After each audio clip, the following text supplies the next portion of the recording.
one of the biggest mistakes people generally make, and I'm guilty of it too, is wishful thinking. Like you want something to be true, even if it isn't true. And so you ignore the things that, you ignore the real truth because of what you want to be true. This is a very difficult trap to avoid. Oo, tama yung sinasabi niya. At uli kaya yumaman yan. Kasi ganyan siya mag-isip.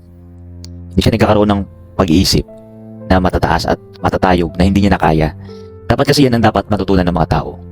Tandaan mo, pag madisiplina ang iyong pag-iisip, napakaganda ng epekto niyan sa buhay natin dahil hindi tayo mag-iimbot ng mga bagay na hindi natin kaya. Dapat kasi ganoon ang tao.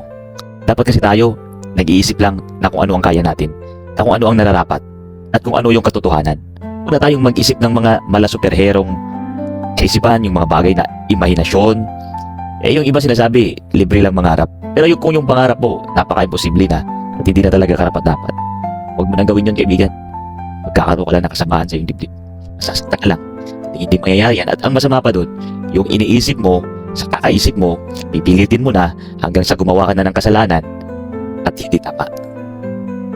O ngayon alam mo na kung bakit mayaman si Elon Musk. Dahil yan sa kanyang disiplinang pag-iisip. Disiplina, yan ang ating gagawin.